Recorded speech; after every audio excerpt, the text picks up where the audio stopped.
বছরে মাত্র একটি ফসল চাষ করে 3 ফসল সমান লাভ। কি এমন সেই ফসল? আম, জাম, কাঁঠাল, কলা নাকি ধান, গম, ভুট্টা? সেটি আর অন্য কোনো ফসল নয়, আগাম টমেটো চাষ।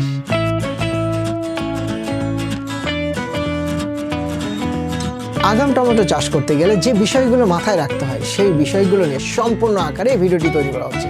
যদি আপনি চিন্তা করেন যে আগাম টমেটো চাষ করবেন আর এই যে বিষয়গুলো আপনাকে লসের সম্মুখীন করতে পারে অথবা অতিরিক্ত লাভের দিকে নিয়ে যেতে পারে, এরকম যদি আপনার মনে কোনো প্রশ্ন ঘুরপাক খেয়ে থাকে তাহলে এই ভিডিওটি আপনার জন্য।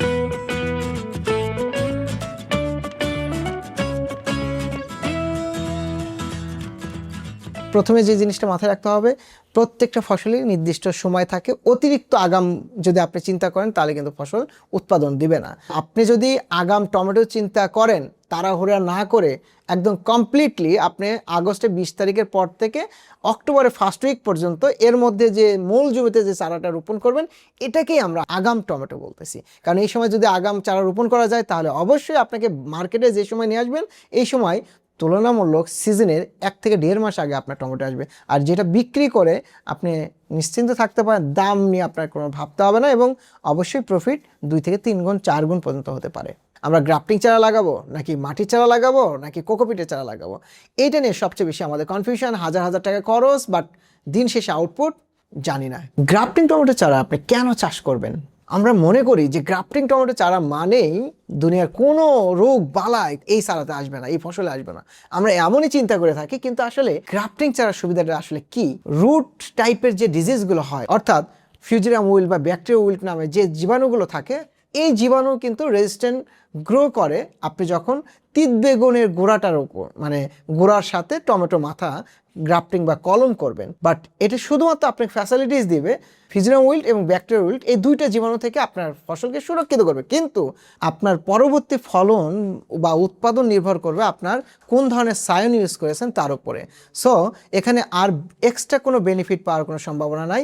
আর আপনি যদি স্মার্ট 1217 অর্থাৎ কোকোপিটের চারা লাগান কম দামে, অর্থাৎ মাত্র 3.5 টাকায়, তাহলে যে সুবিধাগুলো পাবেন, উৎপাদন বেশি হবে এবং রোগ প্রতিরোধ ক্ষমতা যেটা ফিউজিরাম উইল্ট বা ব্যাকটেরিয়া উইল্ট এবং অন্যান্য যে লিফ কার্ল ভাইরাস, এগুলো থেকে কিন্তু আপনার ফসল এমনি অটোমেটিক্যালি কিন্তু মানে বেনিফিটেড হবেন। কারণ এগুলোতে এই জাতে অর্থাৎ স্মার্ট 1217 টমেটোতে এই রোগ বালাইগুলো কিন্তু খুবই কম থাকে। কিন্তু প্রক্ষান্তরে যদি আপনি গ্রাফটিং টমেটো লাগান তাহলে দেখা যাবে যে শুধুমাত্র উইল্টিং ছাড়া বাকি সবগুলোই ঘটতে পারে, যে আপনি এক্সট্রা অর্থ খরচ করলেন বিনিময়ে কিন্তু অন্য আর সুবিধাগুলো কিন্তু পাবেন না। আরেকটি ব্যাপার হচ্ছে স্মার্ট 1217 কিন্তু পরীক্ষিত একটা ভ্যারাইটি, যে আগাম যখন চাষ করবেন তখন 4 কেজি থেকে শুরু করে আপনার 10-12 কেজি পর্যন্ত লাস্ট পর্যায় পর্যন্ত ফল দিয়ে থাকে। সো তার মানে আমরা অবশ্যই গ্রাফটিং ভার্সেস যদি আমরা কোকোপিটে স্মার্ট 1217 চারা আমরা চিন্তা করি তাহলে আমাকে অবশ্যই চুজ করতে হবে স্মার্ট 1217 কোকোপিটের চারাটি। এই সময় চারাটা এত সহজ জিনিস না। চারা আর হচ্ছে সোনার হরিণ একই রকম, যারা এই এই এই এই সেক্টরের মানুষ তারা জানে। সো চারার ক্ষেত্রে আপনার ওই মাটিতে বীজ ছিটায় দিলাম চারা হয়ে গেলে এরকম না, কারণ এই সময় টানা বৃষ্টিপাত এক সময় দেখবেন যে বন্যায় ডুবে নিয়ে চলে গেছে। সো আপনাকে কোনো রিস্কের মধ্যে যাওয়ার দরকার নেই। রিস্কি ছাড়া আপনি এগ্রনের সাথে কন্ট্যাক্ট করেন, অ্যাডভান্স বুকিং দেন, চারার জন্য বলে রাখেন, ইজিলি পাওয়া যাবে চারা। সো মানে যারা কমার্শিয়াল চিন্তা করতেছেন তারা কিন্তু চারা বুকিং দিয়ে রাখতেই পারেন, আর বাকি প্রসেসগুলো অনুযায়ী জমি প্রস্তুত করতে থাকেন, দেন হচ্ছে চারা রোপণ করবেন, ফসল হবে ইনশাল্লাহ। এক ফসল করে 3 ফসল লাভ করতে হলে আমাদের ফোকাস করা উচিত সেটা হচ্ছে মাটি। আর মাটি অনুযায়ী যদি ফসল নির্বাচন না হয় দিন শেষে আপনার ফসলটা ভালো হবে না, এটাই স্বাভাবিক। যে জমিতে আপনি পানি নিষ্কাশন ব্যবস্থা করতে পারবেন এরকম জমি, উঁচু নিচু মাঝারি নিচু যাই হোক না কেন, আপনাকে খেয়াল রাখতে হবে পানি অবশ্যই আপনাকে কন্ট্রোল করতে হবে এবং আপনাকে প্রয়োজনে পানি দেওয়ার ব্যবস্থা রাখতে হবে। মাটির ধরন, এঁটেল দোআঁশ এবং দোআঁশ। আমরা জানি যে জমি চাষ করলেই ফসল হবে এবং সেই জমিতে গাছ লাগালেই ফল ধরবে, কিন্তু অ্যাকচুয়ালি যদি আপনি কমার্শিয়াল থিঙ্কিং করেন, মানে ব্যবসায়িক চিন্তা করেন, তাহলে আপনাকে প্রসেসে আগাইতে হবে।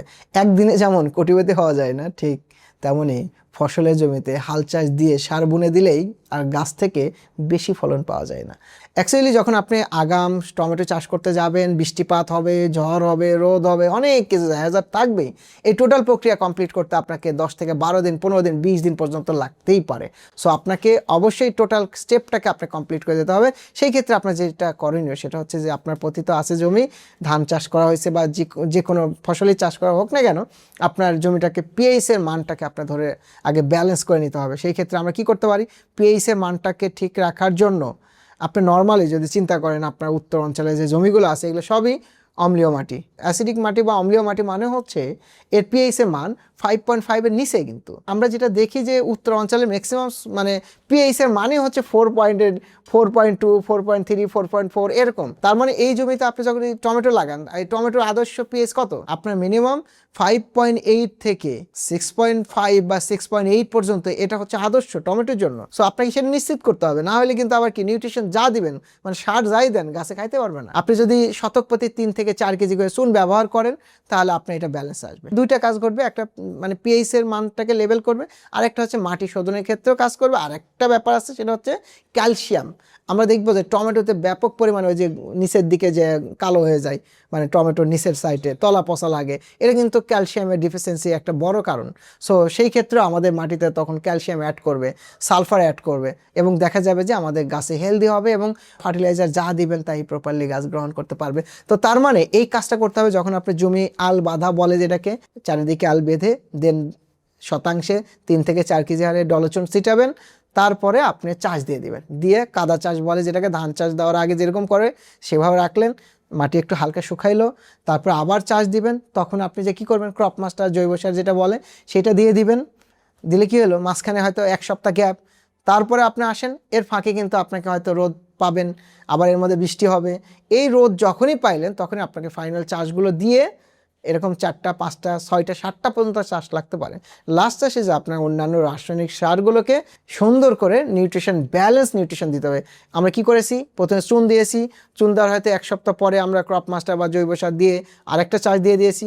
তারপরে যে আমরা কি করতেছি, যে সকল প্রকার রাসায়নিক সার বা মাইক্রোনিউট্রিয়েন্ট যেগুলো আছে সেগুলো আমরা কিন্তু দিয়ে তারপর ফাইনাল চাষ করে বেড তৈরি করে নিচ্ছি।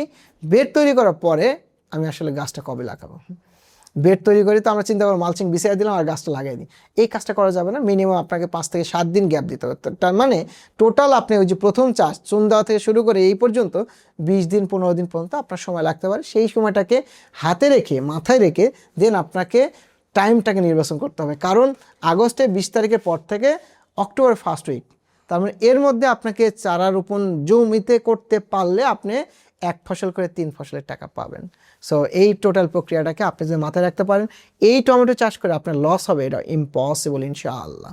ইস্যুটা একটাই যে আপনি ভাই নিজের বুদ্ধিতে এই সময় মাস্টারি করতে গেলে আপনি ধরা খাবেন, ছোট্ট বলে আপনার প্রজেক্ট লস, পছন্দ লাগবে, মানে ডুবে যাবে, অথবা দেখবেন হঠাৎ করে স্ট্রোক করা শুরু করবে। কোনো ধরনের এক্সপেরিমেন্ট করার দরকার নেই। এখানে আমরা এই হাই ভ্যালু ক্রপস নিয়ে যে কাজগুলো করতেছি, প্রতিনিয়ত এত পরিমাণ প্রবলেম ফাইন্ডিং করতেছি আর সেগুলো নিয়ে আমরা সলভ নিয়ে কাজ করতেছি। সো এটা আপনি পরীক্ষা করতে গেলে আপনি 7 বছর পিছিয়ে যাবেন। সো সেখান থেকে বের হয়ে এসে শিডিউল স্পেস আপনাকে যেতে হবে। শিডিউল স্পেস ছাড়া আপনি ইম্পসিবল যে এই এত হ্যাজার্ড টাইমে, এত আর্লি টাইমে এই টমেটো ভালো ফলনে নিয়ে যাওয়া। সো কোনো এক্সপেরিমেন্ট করার দরকার নেই, আমাকে পরীক্ষা করার দরকার নেই। আপনি দিন শেষে আপনারটা ঠিক রাখেন, আর ঠিক রাখতে গেলে শিডিউল স্পেস মেনটেন করেন। যা যা প্রসেস বলেছি সবগুলো মাইনেই আপনাকে চাষ করতে হবে।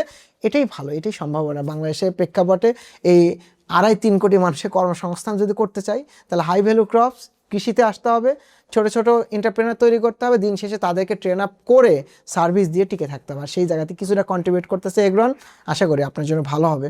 আমার মনে হয় যে আমরা যে ধরনের কনসালটেন্সি করতেছি, এগ্রন দেখেন আপনার মাঠে থেকে সেবা দিচ্ছে, কল সেন্টার দিচ্ছে, এই যে কন্টেন্টের মাধ্যমে সেবা দিচ্ছে। সো এই যে মাল্টিপলভাবে কার জন্য কাজ করা হচ্ছে, আমাদের ডেডিকেটেড টিম আছে যারা হচ্ছে এমপ্লয়ি, আমাদের প্রশিক্ষিত এমপ্লয়ি, তারাও কিন্তু আপনার মাঠে যে সরাসরি আপনার এই সমস্যা সমাধান এবং তদারকি সম্পূর্ণ সাপোর্টগুলোই পাবেন আপনি এগ্রনের কাছ থেকে।